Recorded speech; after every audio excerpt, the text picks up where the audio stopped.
Assalamualaikum. This is me, Imran Sher.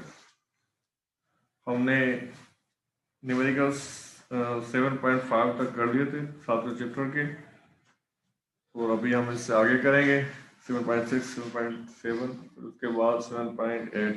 अभी चूँकि हमारे पास सिर्फ 3 न्यूमेरिकल्स रहते हैं इस चैप्टर के, वो आज इंशाल्लाह कर देंगे। उसके बाद हम चैप्टर नंबर 5 वेक्टर वाला, वो चैप्टर तो हो गया लेकिन उसके भी न्यूमेरिकल रह रहे हैं, तो वो सॉल्व करेंगे। तो सबसे पहले जो न्यूमेरिकल है 7.6, इसको देखेंगे ये क्या कह रहा है, उसके बाद उसकी डेटा बनाएंगे, देन वी आगे चलेंगे।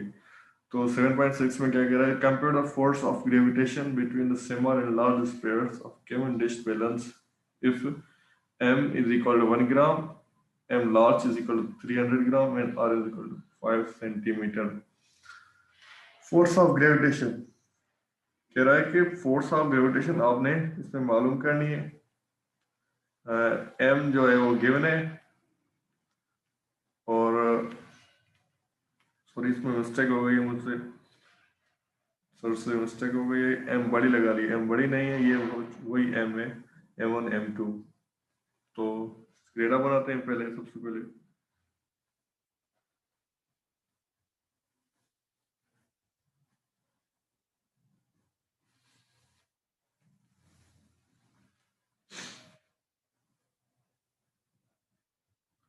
डेटा में m1 वो क्यों है हमारे पास 1 ग्राम, और m2 वो कितनी है 300। यहाँ जो m कैपिटल में लिखी हुई है ना हमारे पास m3, ये m2 है, तो इसमें कंफ्यूज होने की जरूरत नहीं है। ये m2 है, m1 कितनी है 1 ग्राम, और m जो कैपिटल में लिखी हुई है 300 ग्राम, तो ये है आपका वैल्यू m2 है, तो मिस्टेक हो गई है। और r हमारे पास कितना है, r है 5 सेंटीमीटर। तो क्या बोल रहा है, compute the force of gravitation between दो पेयर्स है हमारे पास, एक स्मॉल है एक छोटा है, दूसरा बड़ा है। जो छोटा है उसकी कितनी है मास 1 ग्राम है, जो बड़ा है उसकी कितनी है 300 ग्राम, और उनके दोनों के बीच में रेडियस कितना है 5 सेंटीमीटर। अभी हमने उन दोनों बॉल्स के बीच में, दोनों स्फीयर्स के बीच में फोर्स ऑफ ग्रेविटेशन मालूम करनी है कि उनके दोनों स्फीयर्स के बीच में, दोनों बॉल के बीच में कितना फोर्स ऑफ ग्रेविटेशन होगा। तो ये हम फाइंड करेंगे, फोर्स ऑफ ग्रेविटेशन ये हमने फाइंड करना है। रेडियस उन दोनों बॉल्स के बीच में, दोनों स्फीयर्स, स्फीयर्स मतलब बॉल है, दोनों के बीच में जो रेडियस है वो 5 सेंटीमीटर है। एक छोटा स्फीयर है, छोटा बॉल है, उसका मास कितना है 1 ग्राम, जो दूसरा बड़ा है उस दूसरे का मास कितना है 300 ग्राम। तो m1 m2 r f हमें रिक्वायर्ड है। तो सॉल्यूशन, और दूसरी बात मैं आपको बताता चलूं कि यार सारे जो वैल्यूज हैं वो सीजीएस सिस्टम में दिए गए हैं हमें, सीजीएस में। तो सीजीएस में ग्राम, और मतलब सीजीएस आपको पता है एसआई यूनिट नहीं है, इंटरनेशनल सिस्टम नहीं है, ये सीजीएस है। तो इसमें जो वैल्यू है वो सारे सीजीएस में दिए गए, तो इसका आंसर भी सीजीएस में ही होगा। तो इसमें कंफ्यूज होने की बात नहीं, कन्वर्ट नहीं करेंगे हम, क्योंकि सारे वैल्यूज हमें न्यूमेरिकल में ही सीजीएस सिस्टम में दिए गए हैं, तो आंसर भी सीजीएस सिस्टम में ही होगा और बुक में है। तो यहाँ भी परेशान मत होना। तो सबसे पहले फार्मूला हमारे पास कौन सा है, F is equal to G m1 m2 upon R square. ये हमारे पास फार्मूला है जिसमें हम वैल्यू पुट करके सॉल्व करेंगे। तो फार्मूले में आप वैल्यू पुट करें, यहाँ एफ हमें फाइंड करना है, जी का वैल्यू कितना दिया गया है हमें, वो है 6.67। ये कांस्टेंट है, तो ये जरूरी नहीं हर न्यूमेरिकल में आपको दिया गया, ये कांस्टेंट है। और आपने ख्याल करना है इस बात का कि ये जो जी का वैल्यू है वो सीजीएस सिस्टम में क्या है, ऐसा सिस्टम नहीं, सीजीएस सिस्टम में क्या है, तो वो वैल्यू डालना है आपने जी का। ये सिस्टम में क्या है इसका 6.67 into 10⁻⁻8 dyne into metre square, ये इसका वैल्यू है सीजीएस सिस्टम में। और M1 कितना है वो 1 है, और M2 कितना है वो है 300 ग्राम। और फिर रेडियस, रेडियस कितना है 5, इसको आप स्क्वायर करते हैं। उसके बाद आगे सॉल्व करते हैं, F is equal to F same रहेगा, तो ये हो जाएगा हमारे पास, सिंपल करते हैं इस बात को, 6.67 into 10⁻⁻8 into 1 into 300 divided by 25। Clear है? तो ये हो जाएगा, आप कैलकुलेटर पे कर लें इसको, कैलकुलेटर में वैल्यू पुट करें ये सारे, तो क्या हो जाएगा, 8.004 into 10⁻⁻7 dyne into centimetre square पर GN ग्राम स्क्वायर। क्योंकि केजी जो होता है वो ऐसा सिस्टम में होता है, सीजीएस सिस्टम में क्या होता है ग्राम, और मीटर होता है इंटरनेशनल सिस्टम में।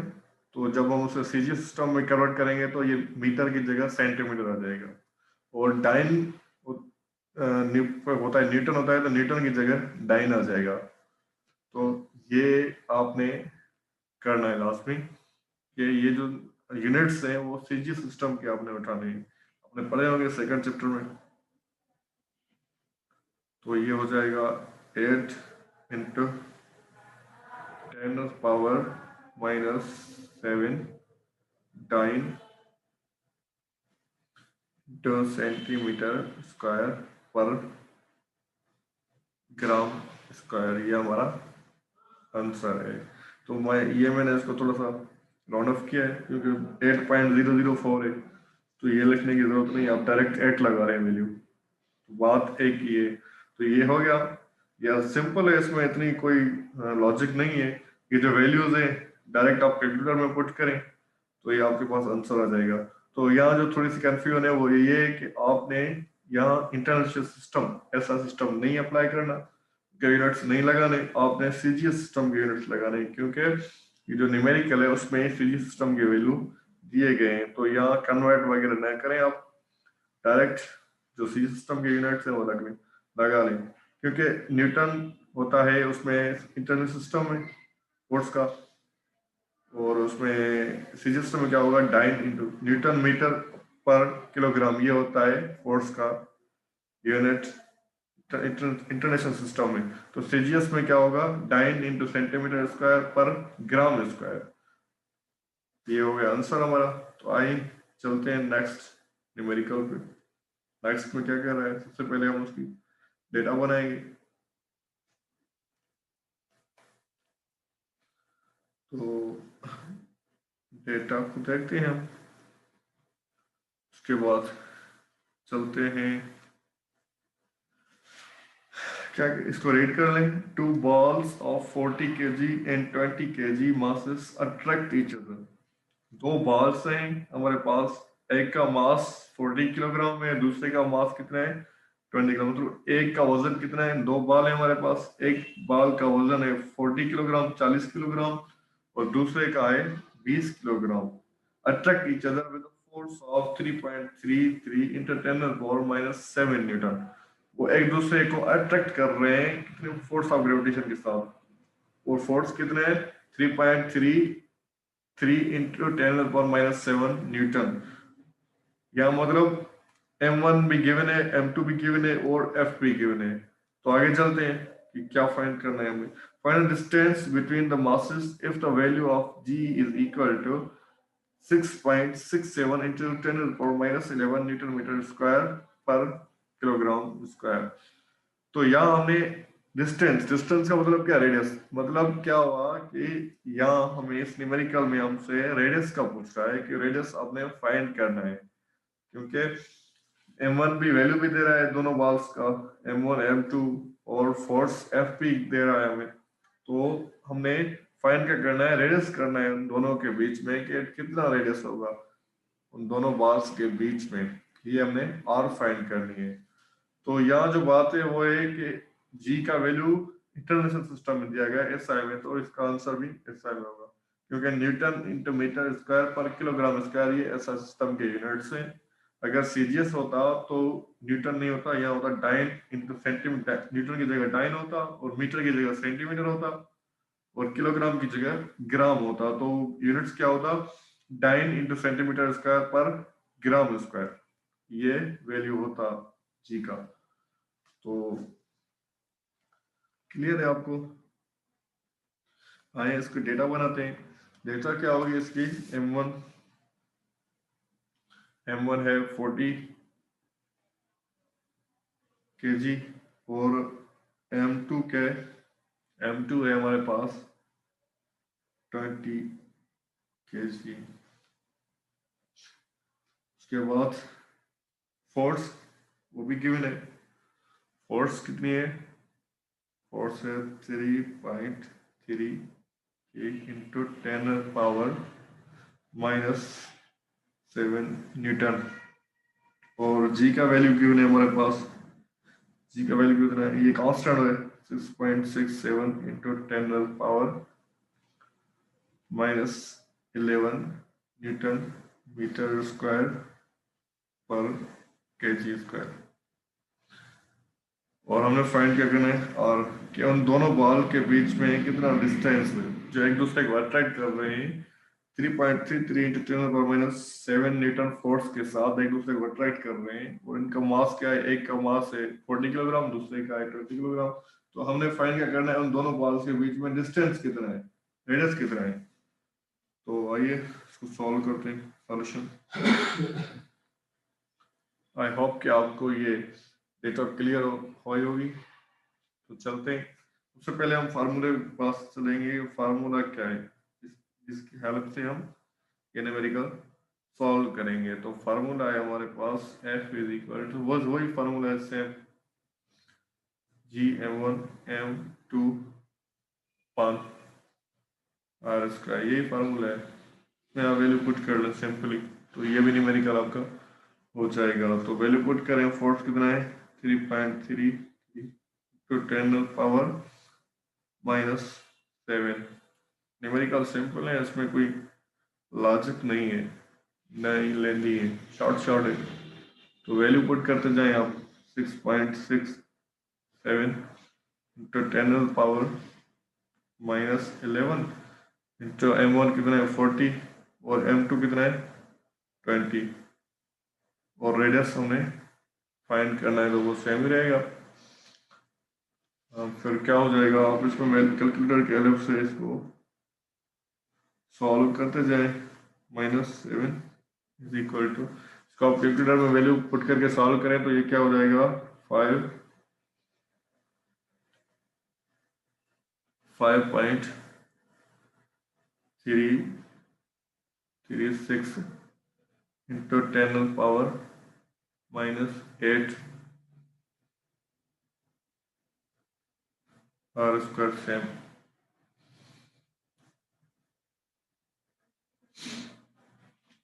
कहाँ तक हो गया हमारा, अभी हमने आर फाइंड करना है, तो इसको रीअरेंज करेंगे इस इक्वेशन को। तो रीअरेंज में ये कैसे हो जाएगी, R square is equal to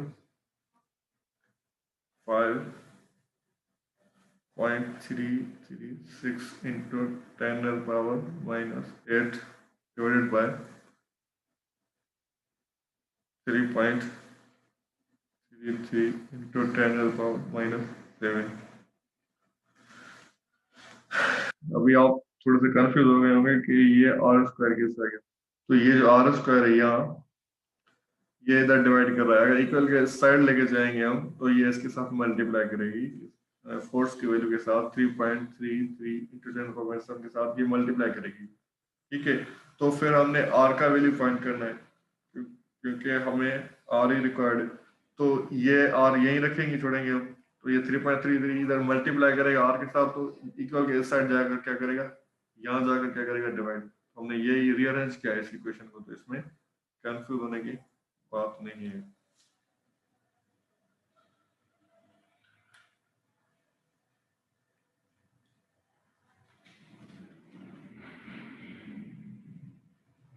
अगर हम आप चाहते हैं कि इसमें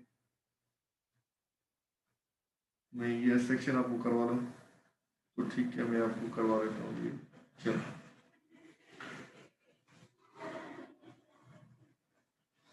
तो आर स्क्वायर इसके साथ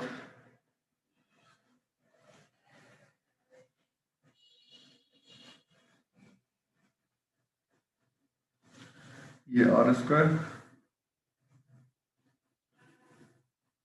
इंटू ये वैल्यू 3.33 तो 10⁻⁻7। अब क्लियर है? ये जो आर है, ये आर ये वाला यहाँ कर रहा था डिवाइड, जब ये इक्वल के साइड लेफ्ट साइड पे जाएगा, इक्वल से लेफ्ट साइड पे जाएगा यहाँ, तो ये क्या करेगा? मल्टीप्लाई। तो ये हमने किया यहाँ आर स्क्वायर इंटू 3.3, मतलब हमने यहाँ से डिवाइड कर रहा था तो ये इक्वल के साइड जाएगा तो ये क्या करेगा? मल्टीप्लाई। तो यहाँ आ गया आर स्क्वायर इंटू 3.33 इंटू 10⁻⁷ के साथ, यहाँ बन जाएगा। उसके बाद हम चलते हैं नेक्स्ट सेक्शन पे। तो ये हमें आर का वैल्यू चाहिए, तो आर की वैल्यू चाहिए यहाँ 3.33 इंटू 10⁻⁷ आर के साथ मल्टीप्लाई कर रहा है, जब इक्वल के साइड जाएगा तो क्या करेगा? डिवाइड। मतलब बात वही हो गई। तो मैंने थोड़ा सा इसको क्लियरली समझा दिया आपको, वरना आप कंफ्यूज हो जाते कि ये कहाँ से वैल्यू आया और कहाँ गया। 3.33 टू 10⁻⁻7। अब क्लियर है? उसके बाद अब इसकी डिवाइड को मतलब सॉल्व कर लें, तो वैल्यू कैलकुलेटर में पुट करें, उसके बाद सॉल्व करें, तो ये वैल्यू आ जाएगा R square is equal to 0.16, ये वैल्यू आ जाएगी जब आप इसको कैलकुलेटर में पुट करके सॉल्व करेंगे। तो ये आर स्क्वायर का वैल्यू है। जब आर सिंगल का हम निकालेंगे तो अंडर रूट डालेंगे इसके ऊपर 0.16, तो सिंपल आर का वैल्यू क्या बन जाएगा?